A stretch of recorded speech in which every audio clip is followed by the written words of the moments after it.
tonight's video, as you can see, we are going to be doing a little bit of a different setup, as tonight I thought we would solve some relaxing exam style problems from some different math papers and standards from all across the world. And that is for a couple of reasons. First of which is, I know it is definitely getting close to exam season at the moment, so expect to see a lot more exam style videos here on the channel. Speaking of which, I also want to wish you all the very best of luck if you do have any exams coming up, whether they be math, whether they not be math. I'm sure you'll all do absolutely amazing. And the second of which is, I always see comments of people say, you know, I'm not from England, I'm not from Scotland or America, I'm from such and such country, could you do an exam from my country? Well, tonight I have picked out 6 different countries that we are going to attempt some questions from those papers to help you sleep and also have a nice relaxing time as we solve some problems. So if you do enjoy tonight's video, be sure to drop it a big thumbs up, and also let me know in the comments firstly if you like this new setup that I'm going for tonight, or if you prefer the iPad. And without further ado, let's jump in to our first problem of the video. Okay, so here we are on to our first question of the video, which, as you can see, is a Scottish math exam question. I thought I'd start with some familiarity. Where I'm from in Scotland, and here we sit what is known as SQA exams. Now there are 3 different tiers. There is National 5, Higher, and Advanced Higher, and this is taken from the Higher 2023 paper. And I believe this one here you're allowed to use a calculator for, so just in case, I've got my calculator at the hand ready to go. So let's take a look at what the question asks. So we have a function f is defined on R, which is of course the set of real numbers, by the function x cubed plus 3x squared minus 9x plus 5. Now it asks us to find the coordinates of the stationary points of f and to determine their nature. So I'm just highlighting anything that might be useful whilst we do this question, and it's actually worth a whopping 6 marks. So it's a pretty big question to start with. So what can we deduce from this question? Well, we have a function f of x, which is a curve. Now this is a cubic curve, and with any curve we know that if it has stationary points, it occurs when the derivative is equal to 0. And that is because it's when the gradient is stationary, i.e. The slope of the curve is just 0, nothing. So what we can say is that the stationary points, which I'm going to abbreviate to just SPs, and we're going to say occur when the derivative of the function, which we can denote as f prime of x, is simply equal to 0. So let's try and work out what f prime of x is, and then if we can work that out, we can set it equal to 0 and solve for x. So let's give this a go. So x cubed, how do we differentiate that? Well, when we differentiate, we bring the power down to the front. Keep x the same and subtract 1 from the power, so 3 subtract 1 becomes 2. Plus 3x squared is going to become plus 6x. Minus 9x, well, we're just going to get a constant of 9, negative 9. And the plus 5 is just going to vanish. So we know it's when this thing here equals 0. So let's set that equal to 0. And I guess we could say sort of like i.e. that equals 0. So how can this help us? Well, if we can factorize and solve for x, this will give us 1, maybe 2, maybe even 3 x coordinates for the stationary points. Now I can already see, because this is a quadratic, there's going to be 2, maybe 1, maybe 2 stationary points. So let's factorize this thing here. So to do that, well, first we have a common factor of 3, so we can take that out. We're left with x squared plus 2x minus 3 is equal to 0. And now we can simplify this and factorize it even more to x plus 3 and x minus 1. So you guys could go ahead and expand that on your own and see that it should give you what we have up the top here. So now with this we know that either x is equal to minus 3 or x is equal to 1.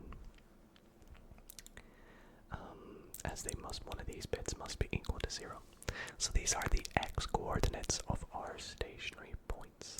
But we're not done there. We need to work out the y coordinates to complete the stationary point.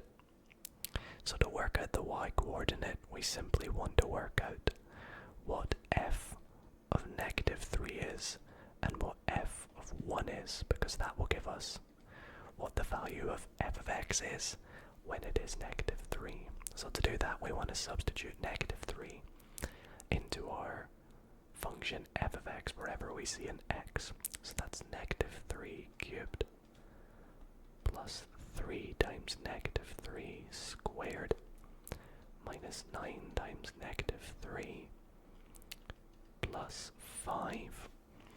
And that is going to give us, well, negative 3 cubed is going to give us a negative, and it's going to be negative 27. So minus 27 plus, and then that's going to be a positive 27, so that's just 0. 0 plus 27 plus 5 is 32. Now for 1, we're going to have 1 cubed, that's a terrible 3, plus 3 times 1 squared minus 9 times 1, which is of course just 9, plus 5. Let's see what this gives us. So 1 plus 3 is 4, minus 9 is minus 5, plus 5 is just 0. So our stationary points are, when it's minus 3, it's going to be 32, and when it's 1, it's going to be 0. However, that's only the first part of the question, that is working out the coordinates of the stationary points. Now we want to work out their nature. So to work out their nature, we want to look at the slope as it approaches the x value of each of the points. And in doing so, we want to see if it's sort of increasing and then decreasing, or if it's decreasing and then obviously or 0 and then increasing. So let's examine the nature. So the x values, we want to look at what the gradient's going to be at that point, and then we want to determine whether the slope is increasing or decreasing. So let's create a little table here. This is going to be the worst straight line you have ever seen. I'm sorry, I do not have a ruler in any shape or form. And we want to look at it at negative 3 and 1. But we also want to look at it just before negative 3. So let's say negative 4. just after -3 and before 1, so let's go like 0. And then just after 1, let's say 2. So what we want to do is take our calculator and input each of these values for -4, -3, 0, 1, and 2 into our formula for the gradient, which is f prime of x. So in doing so, let's do this nice and quickly. So 3 -4 squared plus 6 times -4 minus 9 is going to give us 15, so that is a positive value. I'll just do a plus. Now if we put in 3, we should get 0. Now I know you guys can't really see this, but I can confirm it is 0. Now if I put in 0, well, it's simple to see. We're going to get -9, so it's going to be a negative. If we put in 1, we should also get 0, which we do. And hopefully if we input in 2, we should get a positive value. That's what I'm hoping to see. Let's have a look. Well, we can see we probably will. And we do. We get positive 15 again. So if it is increasing, the slope's going to look like that. At 0, it's going to be like this. Negative's going to go down. 0 again is flat. And then positive increasing. So we can say that -3, 32 is a maximum stationary point, and then 1, 0 is a minimum stationary point. And that is us looking at the coordinates and also their nature. And that is going to be it for the first question of this video.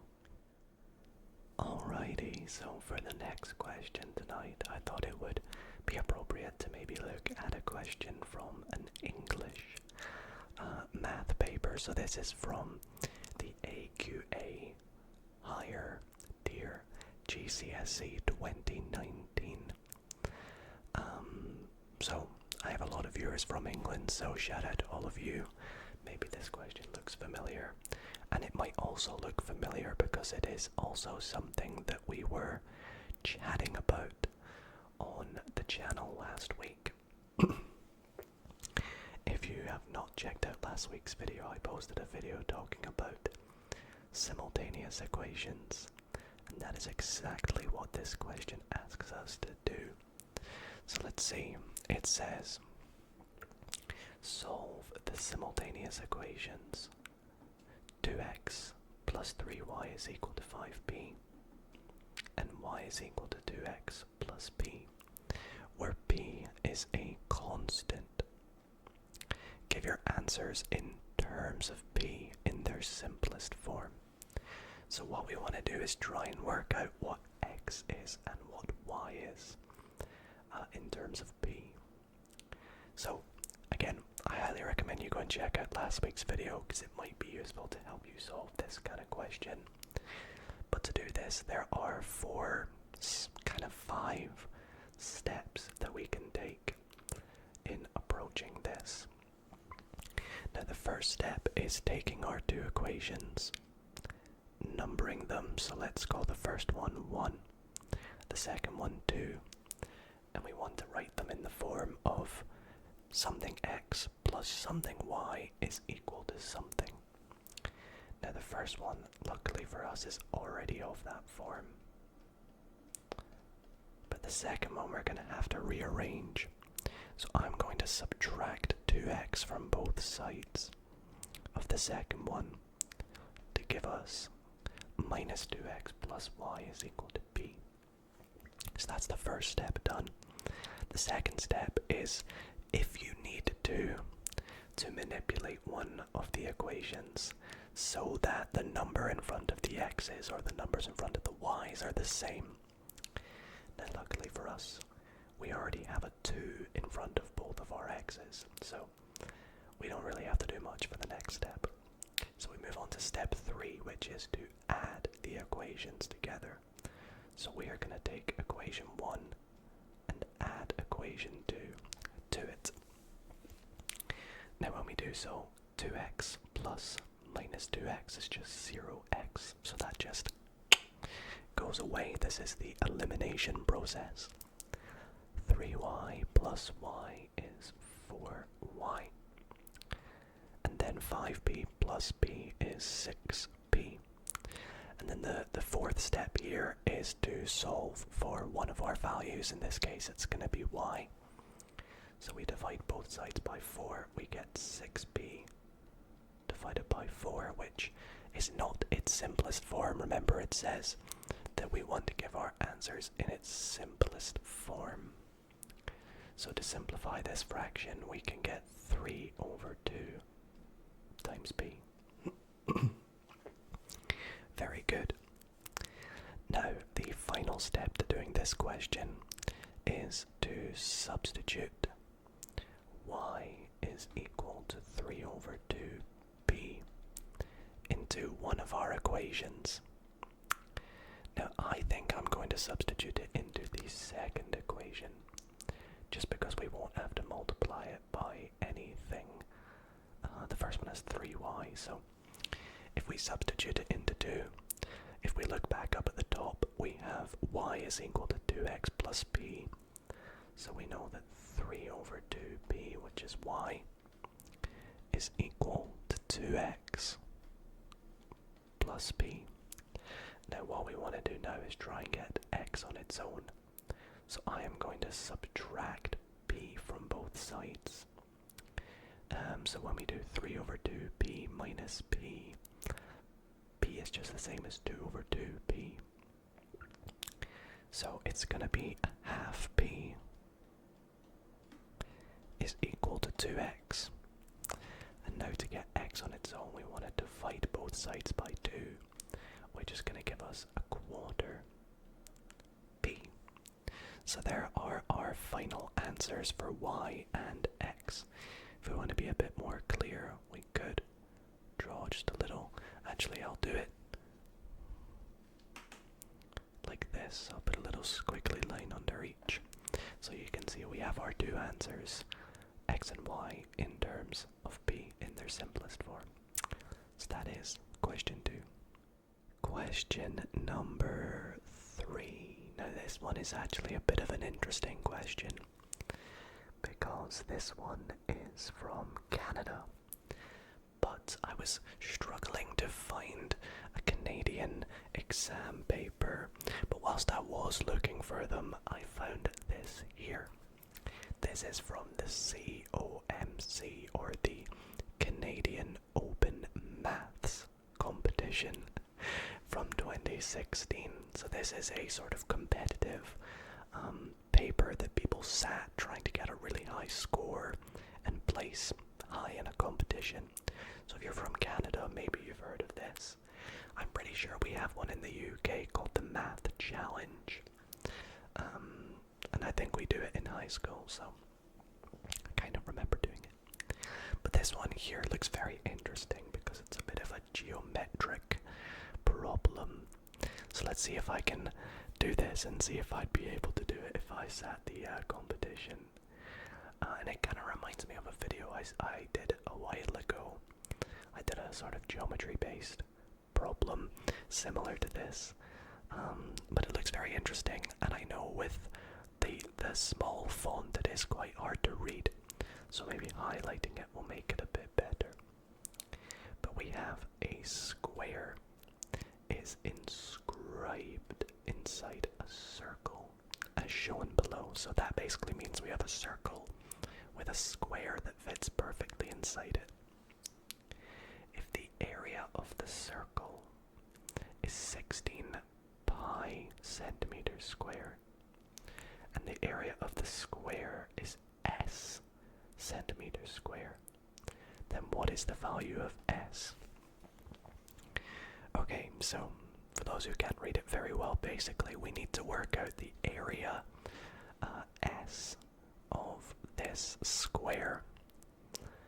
But the only thing we are told is that the area of the circle, which I'm just going to denote as A sub C, is equal to 16 pi centimeters squared. So how can we do this?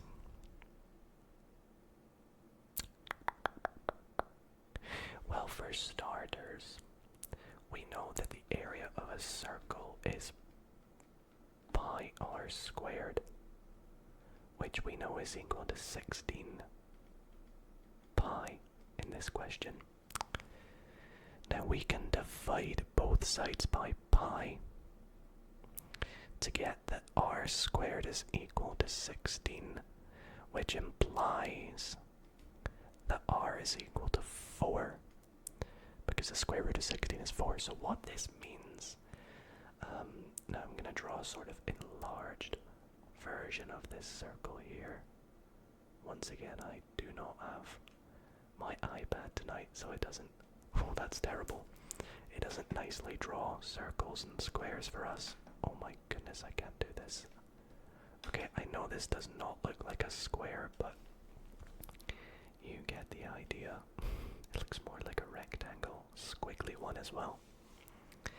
So if we take the center of this circle and draw a line to the edge of the circle, the circumference, this would be the radius, which is 4. Now rather than drawing it like this, because that has half the length of the square plus a little bit extra, let's do it like this, because that is still the radius, which is 4. So let's label that as 4 centimeters. And what we can do now is maybe take out a little shape, because we know that the area of a square, well technically just S in this case, is going to equal 1 of the length of the sides squared. So if we can work out like the length of the bottom bit, then we can just square that. Now we also know that from here to here it's also 4. So our square has a diagonal of 4 plus 4, which is 8. And now we can make a little triangle. If I was to take my eraser and sort of erase this little bit here, we have a right angled triangle, which, as we know, I've done a video on Pythagoras before. If you haven't checked that out, definitely go and check out the Pythagoras video. We know that c squared, or the hypotenuse squared, is equal to the sum of the sides squared. Now each of these sides is the same, so this is going to be A and this is going to be A as well, because it's a square, it's not a rectangle. So we know that 8 squared is going to be A squared plus A squared, or simply, well, let's write 8 squared is 64, is equal to 2A squared. Now we can divide both sides by 2 to get 32 is equal to A squared. So therefore A is equal to root 32. I know I'm kind of going off the screen here a little. I do apologize. I'll see if I can bring this back onto the screen for you all. Very sorry about that. Now A is actually L in this case, so let's kind of turn that into an A because it's one side of the square. So now, because the side of the square is A, which we have said is root 32, we can work out the area of the square S, which is A squared, which is root 32 squared. And whenever you have a square root squared, you just get rid of the square root to give you 32. So S is going to be 32 centimeters squared. That was actually not so bad. I thought that would be a lot more tricky. So that is question number 3 complete. I hope I've done that right. It seemed like a nice answer. So a little bit of use of Pythagoras, areas of shapes, and surds, and just logic really. So let me know if you managed to get that one as well. And yeah, let's move on to question number 4.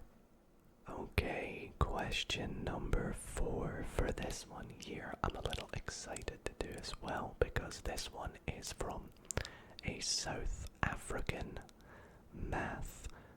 I think it's a test. I'm not sure if it's an exam, but this is from the NSC grade 12, which I think is the equivalent of being about 16 or 17 years old. And this is from, lo and behold, 2024. So very up to date.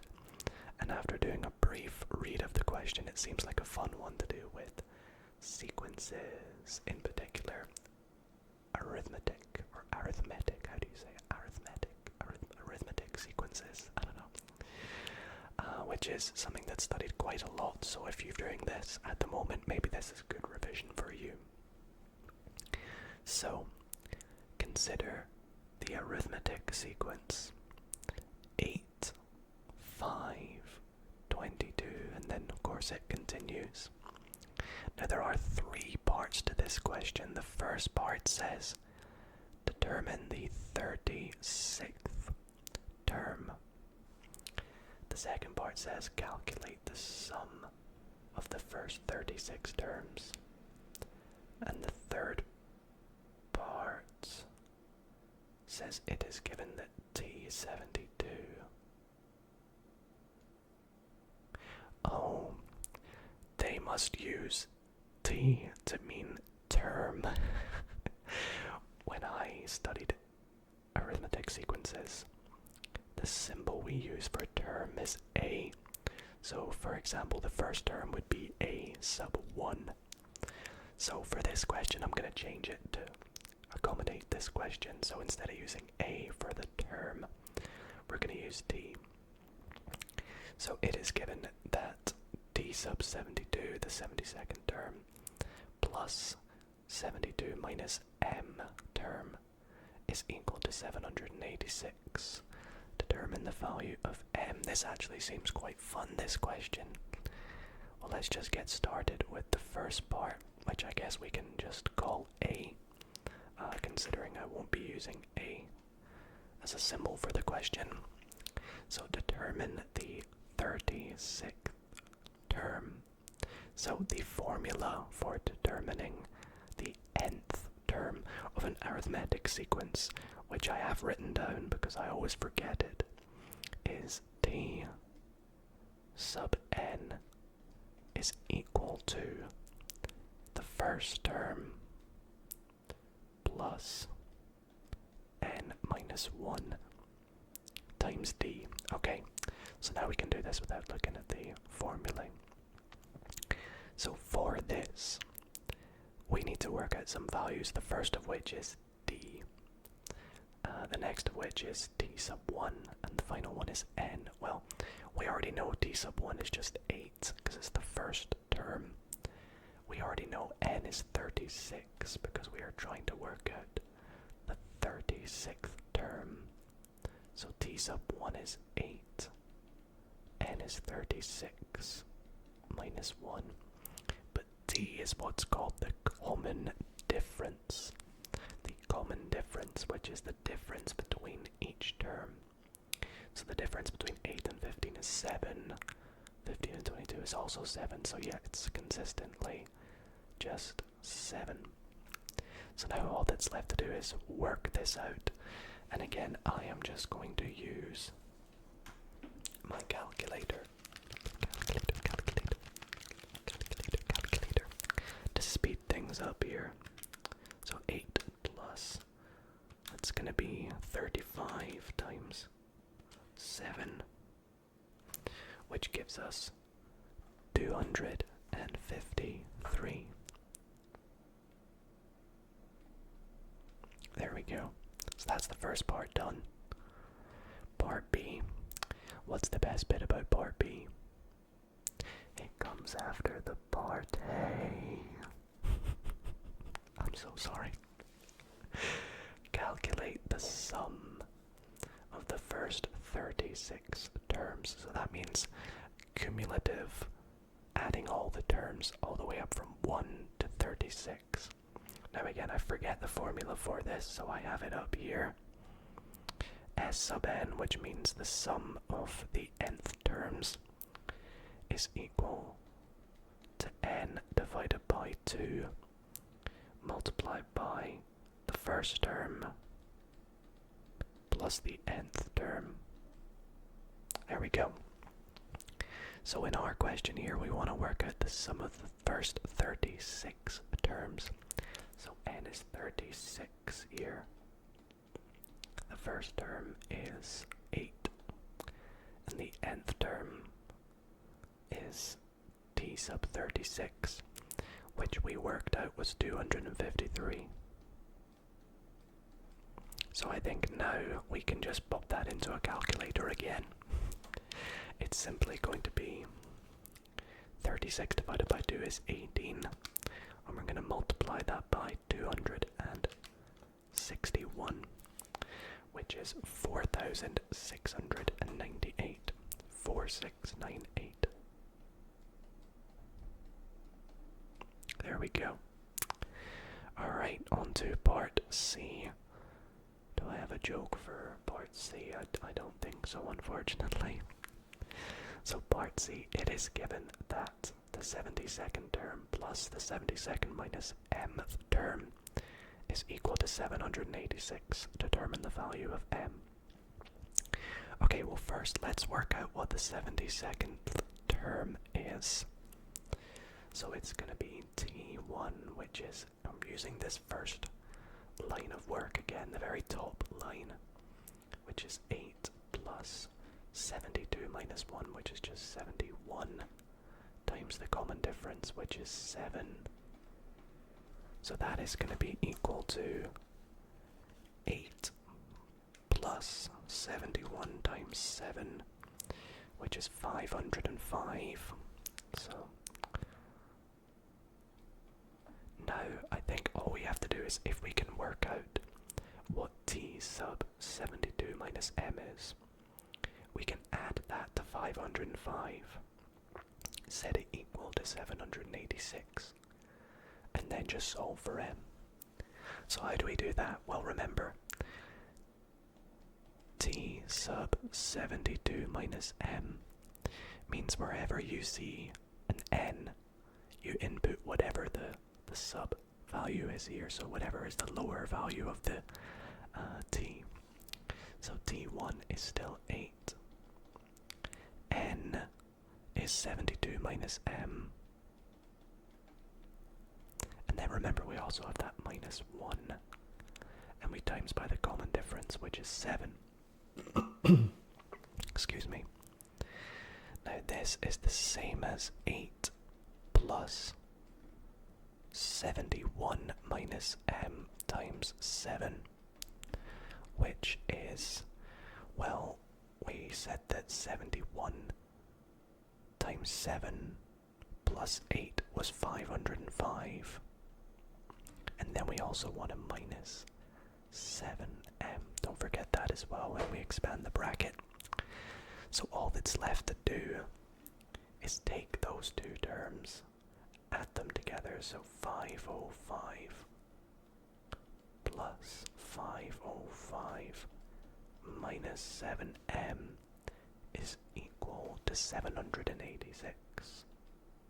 Oops, that is a terrible 7. So now all we have to do is solve for m. So let's do that. So this is going to give us 1010 minus 7m is equal to 786. So 7m is equal to, subtract 786 from 1010. I want to use a calculator, but let's not. It's going to be 214 plus 10 is 224. which, if I have enough space here at the bottom, just divide by 7 is going to give us, well, it goes into 22 3 times and then into 14 2 times. So 32 is what I get as the value of m. I hope I've done that right. And it's a nice value as well, so I hope that therefore it is correct. So that is from the South African NSC Grade 12 2024 paper with some arithmetic sequence problems. Alrighty, for the penultimate question tonight, I thought we'd travel over to India and do a question from the ICSE. I've forgotten what that stands for already. Class 10 2016 exam. Now this question seems all to do with matrices, and I have not done a lot of matrix work. Actually, since the first, it might not be the first video I posted on this channel, but one of the first videos I posted was to do with matrices, and they're really fun. So if you're studying these, definitely pay a little bit of close attention and listening to this question because it's very useful. So we have 4 matrices, A, B, C, and I, which is the identity matrix, and they are 2 by 2 matrices. Now we are asked in this question to find A times B plus C minus 14i. So I think the best way to do this would be to just break it down into steps. So rather than doing A times B plus A times C, let's start by working out what B plus C is. Now B is the matrix 1, 2, 2, 4, and C is the matrix 4, 1, 1, 5. Now when you add matrices, it's as simple as just adding the corresponding positional elements. So 1 plus 4 is 5 in the top left. The bottom left is 2 plus 1 is 3. Top right, 2 plus 1 is 3. Bottom right is going to give us 9. So that's the first step done. The next step is we can work out A times B plus C. Because A is 1, 2, 3, 4. Nice. And we want to multiply that by our resulting output of the first bit, which is 5, 3, 3, 9. Now when you multiply matrices, it's a bit more complex. What you want to do is multiply the row by the column for that certain position. So for example, this top element, it's not 0, that's me just drawing a circle. What we want to do is take this column and multiply it by this row. So, oh no, sorry, we want to take the top row multiplied by the second column, sorry. So we're going to have 1 times 5, which is 5. And then we're going to have 3 times 3, which is 9. And you want to add them together. So that's 5 plus 9, which is going to give us 14. For the top right, we're going to have the row times the column. So that's 1 times 3 is 3. Plus 3 times 9 is 27. Bottom left, we're going to have 2 times 5 is 10. And 4 times 3 is 12. Add them together. Bottom right, we're going to have 2 times 3 is 6. I've noticed I've gone off the screen again. Don't worry, I will fix this. There we go. So that is going to be our matrix. There. So we can simplify this now. It's going to give us 14, 22, 30, 42. And then finally we want to subtract 14i. Now the identity matrix is nice and easy because whenever you have a scalar of that matrix, you just change the ones to whatever that number is. In our case it's 14, or negative 14, and then the zeros just stay the same. So what we're doing here is 14 minus 14, 22 minus 14, 30 minus 14, oh my bad, sorry, no, 22 minus 0, because it's the diagonals, and then this is 30 minus 0, and then the bottom right is 42 minus 14. So that is going to give us 0, 22, 30, and 28. And that is going to be our final answer for the question on matrices. So nice work there. The thing is with matrices is you want to be very careful because they are very numerical. You want to make sure your numeracy is on point, and always make sure that you don't make any mistakes. Always check over them because it's really easy to multiply and then add something wrong because you're doing it so much. But we managed to do it there. Hopefully 3 out of 3 marks. Now to round off tonight's video, we have an SAT question. Oh boy, I'm excited for this one because of course the SAT is sat in the United States.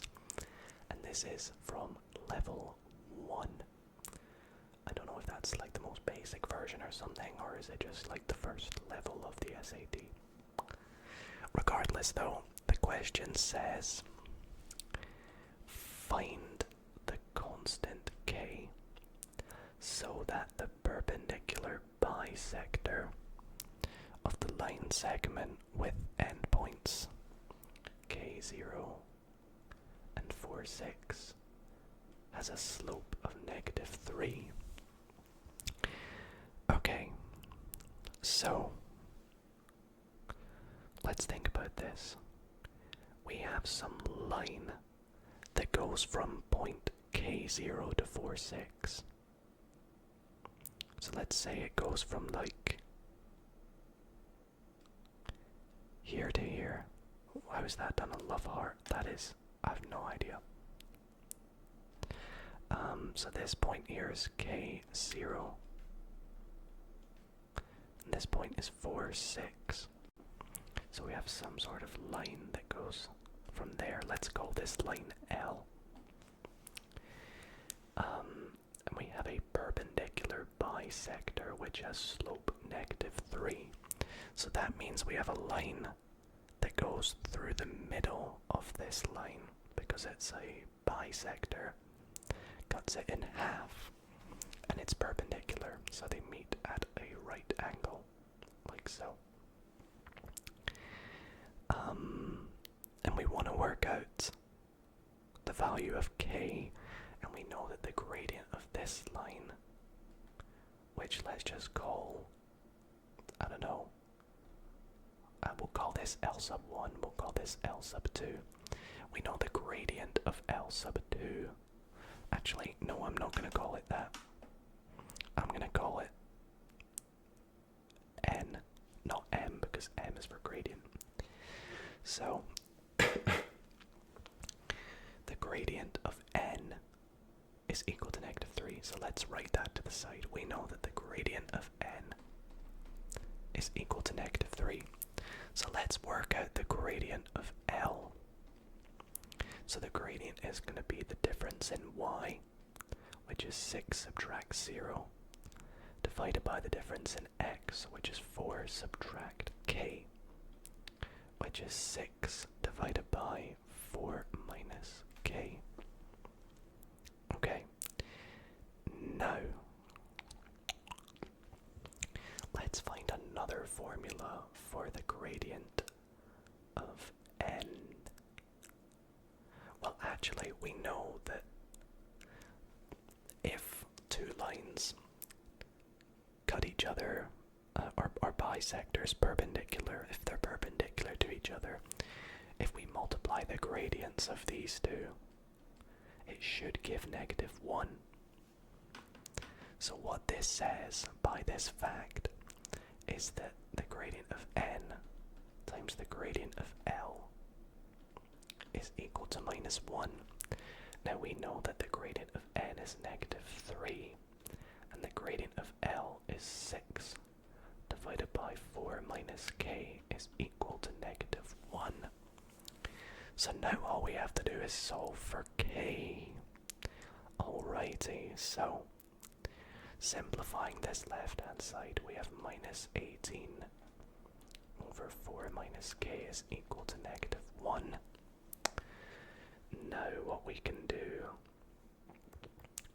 is multiply both sides by 1 over 18. No, multiply both sides by -1 over 18, which should give us 4 minus k. Yep, is equal to, and now if it's negative, hold on, I'm confusing myself. No, let's not do that. Let's do it a little bit different. Let's multiply both sides by 4 minus k. So that will give us -18 equals -4 plus k. There we go, that's probably a nicer way to write it. So what I did there to make things a bit easier for you all, I multiplied by 4 minus k to both sides to give me this. And now all that's left to do is rearrange for k.